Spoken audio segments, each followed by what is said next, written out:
Hello students, welcome to a new video. আজি আমি ট্ৰান্সক্ৰিপশনৰ গুটেই প্ৰসেসটো চাম prokaryotes as well as eukaryotes. তো বলা ভিডিওটো স্টাৰ্ট কৰো।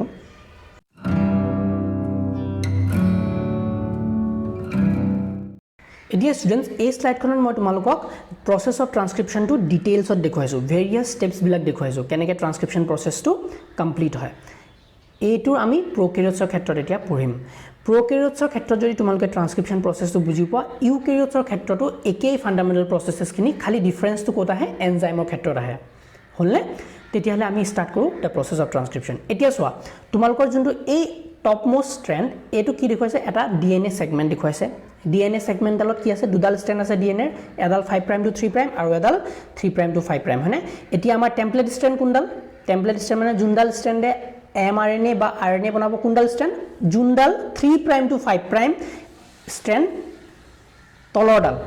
হেডালে টেমপ্লেট হিচাপে কাম কৰিব হয়নে তলৰ স্ট্ৰেন্ডালে এতিয়া ইয়াত টেমপ্লেট হিচাপে কাম কৰিব এতিয়া ইয়াত দেখুৱাইছো তোমালোকৰ ট্ৰান্সক্ৰিপশন ইউনিটত আমি কি পাম প্ৰমোটাৰ কোনটো এই গ্ৰীন এৰিয়াটো কি প্ৰমোটাৰ ৰিজন প্ৰমোটাৰ হয়নে তাৰ পিছত তোমালোকৰ এই এৰিয়াটো যোনটো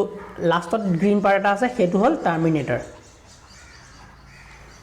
আৰু মাজৰখিনি কি স্ট্ৰাকচাৰাল ইউনিট হয়নে এতিয়া এই তিনটা মিলি ট্ৰান্সক্ৰিপশন ইউনিট হয় দেখুৱাইছে তোমালোকক এতিয়া প্ৰমোটাৰ ৰিজনটো তুমি যদি prokaryotes ক্ষেত্ৰত চোৱা এটো মই জুম কৰি ইয়াত যদি দেখুৱাও প্ৰমোটাৰ ৰিজনটোত দুটা সেগমেন্ট আছে যি নেকি ডিএনএ ইউনিক সিকোয়েন্স হে কিটাহে আৰএনএ পলিমাৰেজে চিনি পায় হয়নে আৰএনএ পলিমাৰেজে তাৰ ভিতৰত দুটা ৰিজন কি কি টাটা বক্স এটা TAT সিকোয়েন্স থাকে তাত এটো -10 ৰিজনত থাকে ঠিক আছে আৰু -35 ৰিজন TTGACG এইটো সিকোয়েন্স এটা থাকে এই দুটা সিকোয়েন্স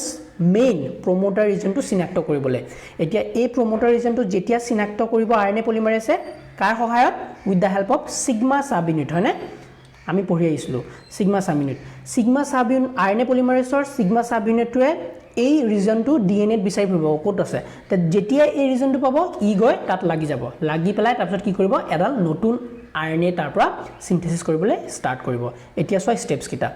ফাৰ্স্ট স্টেপ হল বাইন্ডিং হয়নে ফাৰ্স্ট স্টেপ হল বাইন্ডিং এতিয়া আৰএনএ পলিমাৰেজে প্ৰথমতে আহি এই প্ৰমোটাৰ ৰিজনটোত লাগি ধৰিব হলনে নেক্সট স্টেপ কি ইনিশিয়েশন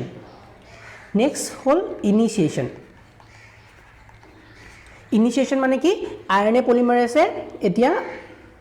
আৰএনএ বনোৱা ষ্টাৰ্ট কৰিব উইথ দা হেল্প অফ কি নিউক্লিওটাইড ট্ৰাইফসফেট সেলৰ ভিতৰত যিমান নিউক্লিওটাইড ট্ৰাইফসফেট আছে কি আছে A আছে G আছে C আছে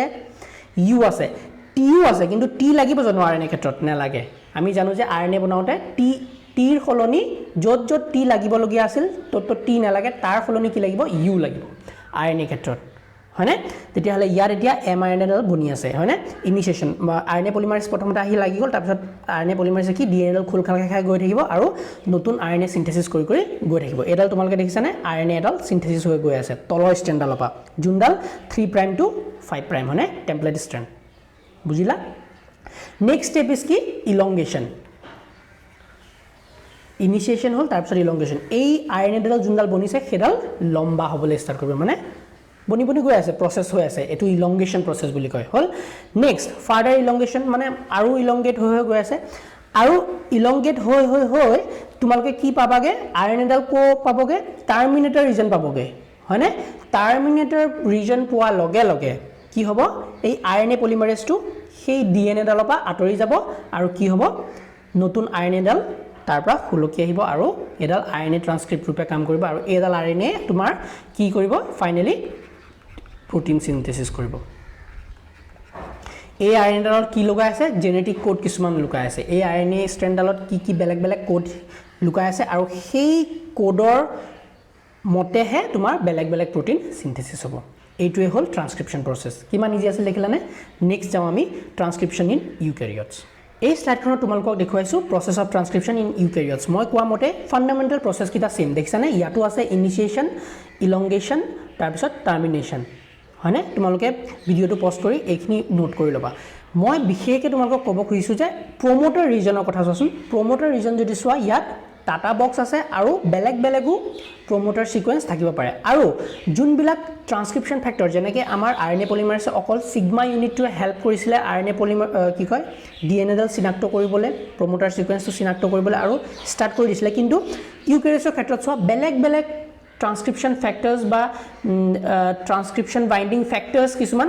প্ৰটিনছ কিছুমানে হেল্প কৰে চোৱা টিবিপি আছে TF2D আছে TF2A TF2D TBP হয়নে মানে বহুত এগালো প্ৰটিন লাগতিয়াল হয় কি ট্ৰান্সক্ৰিপশ্যন প্ৰচেছটো ষ্টাৰ্ট কৰিবলৈ এইটো চোৱা আৰু তাৰ পিছতহে আৰএনএ পলিমাৰেজ 2 আৰএনএ পলিমাৰেজ 2 এ এমআৰএনএ বনায় মনত আছে না আৰএনএ পলিমাৰেজ 2 ডাল আহি পেলাই সেই প্ৰমোটাৰ ৰিজন লাগিব আৰু তোমাৰ আৰএনএ সিনথেসিস ষ্টাৰ্ট কৰিব এইটোৱে হ'ল তোমালোকৰ basic difference in process of transcription in prokaryotes আৰু eukaryotes ক্ষেত্ৰত তেতিয়া তোমালোকে process of transcription বুজি পালা ইমান টাফ নহয় তোমালোকে যদি কনসেপ্টটো বুজি পাও তোমালোকে যদি স্টেপস কিটা মনত থাকে স্টেপস কেটা ন তিনটা হে স্টেপস ইনিশিয়েশন ইলংগেশন আৰু টার্মিনেশন এতিয়া এটা কথা মনত থাকিব লাগিব যে আমি কি পাইছিলো process of transcription in prokaryotes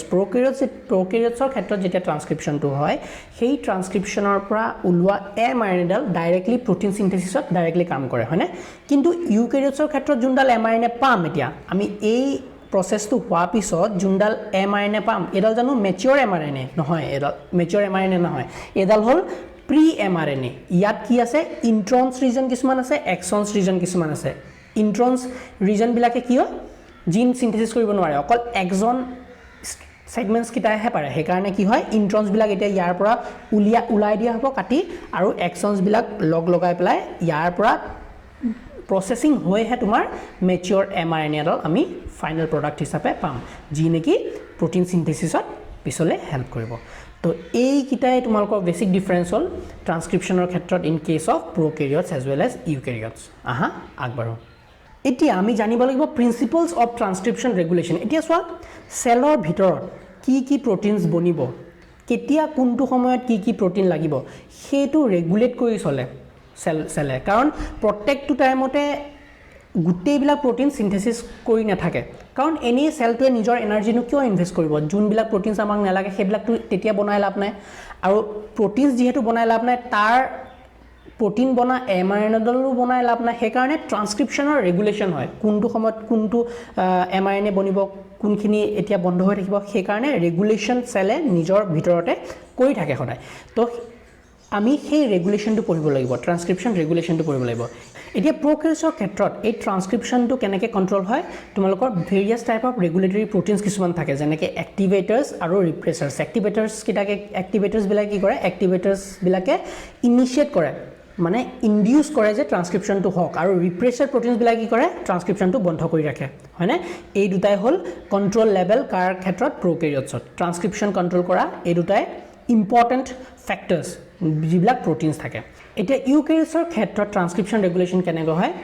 তিনটা ডিফাৰেন্ট লেভেলছত ট্ৰান্সক্ৰিপশ্যন ৰেগুলেশ্যনটো কন্ট্ৰোল হয় প্ৰথমটো হ'ল ট্ৰান্সক্ৰিপশ্যন ইউনিট এতিয়া ট্ৰান্সক্ৰিপশ্যন ইউনিটত কিছুমান প্ৰমোটাৰ ৰিজনত কি প্ৰটিনছ আহি লাগিলে এক্টিভেটৰ হিচাপে কাম কৰিব ট্ৰান্সক্ৰিপশ্যনটো এক্টিভেট কৰি দিব বা বেলেগ বেলেগ প্ৰটিনছ আহি যদি ট্ৰান্সক্ৰিপশ্যন ইউনিটটোত লাগি যায় তেতিয়া কি হয় ট্ৰান্সক্ৰিপশ্যনটো ৰিপ্ৰেছ কৰি দিব ৰখাই থব হেতু এটা ফাৰ্স্ট লেভেল সেকেন্ডটো হ'ল প্ৰসেসিং অফ mRNA এতিয়া প্ৰসেসিং অফ mRNA মানে কি আমাৰ ইউকেৰিয়াছৰ ক্ষেত্ৰত mRNA দলত ইন্ট্ৰনছ ৰিজন থাকে এক্সনছ ৰিজন থাকে এতিয়া যদি কিছুমান ইন্ট্ৰনছ আঁতৰি গ'ল কিছুমান ইন্ট্ৰনছ ৰখি গ'ল তেতিয়া হেডাল বেলেগ mRNA বা কিছুমান এক্সনছ আঁতৰাই দিলে আৰু কিছুমান এক্সনছ লগ লগাই দিলে একেলগে তেতিয়া হেডাল বেলেগ mRNA হ'ব সেই প্ৰসেসিং হিচাপে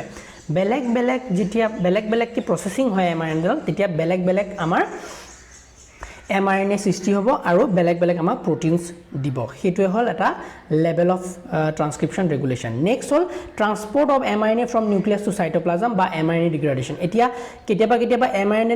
mRNA বিলাক বনে হয় নিউক্লিয়াছৰ ভিতৰত কিন্তু সেই mRNA বিলাক কি হয় সাইটোসললৈ উলাই আহিব নোৱাৰে ডাইৰেক্টলি ডিগ্ৰেডেশ্যন হৈ যায় তে ডিগ্ৰেডেশ্যন হলে ট্ৰান্সক্ৰিপশ্যনটো এনেও কন্ট্ৰোল হৈ যাব যে কিছুমান mRNA আমাৰ এতিয়া প্ৰটিনৰ দৰকাৰ নাই এই mRNA বিলাক কি হ'ল ডিগ্ৰেড কৰি দিয়ে তে সেলে সেইবিলাক ডিসাইড কৰে যে কোনবিলাক mRNA ট্ৰান্সপোৰ্ট হ'ব সাইটোসললৈ আৰু প্ৰটিনত সহায় কৰিব বা কিছুমান কেতিয়া কি কৰে mRNA ডিগ্ৰেড কৰি দিয়ে প্ৰটিনছ বনাব যেতিয়া দৰকাৰ নাথাকে তো এইখিনি হ'ল তোমালোকক কেনেকৈ ট্ৰান্সক্ৰিপশ্যন ৰেগুলেট হয় ইন কেস অফ prokaryotes আৰু eukaryotes এতিয়া আমি নেক্সট প্ৰকেৰিয়টছৰ ক্ষেত্ৰত ট্ৰান্সক্ৰিপশ্যন ৰেগুলেশ্যনৰ এক্সাম্পল হিচাপে আমি দুটা বস্তু পঢ়িম এটা হ'ল লেক অপেৰন আৰু এটা হ'ল ট্ৰিপ অপেৰন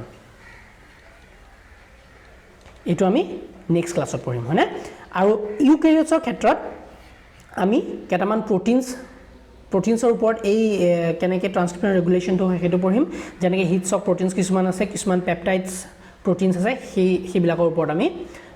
ডিটেইলছত ষ্টাডি কৰিম তেতিয়াহ'লে আজি ভিডিঅ'টো আমি ইমানতে এণ্ড কৰোঁ I hope you like the video' keep ৱাচিং the videos and keep supporting thank you so' much bye by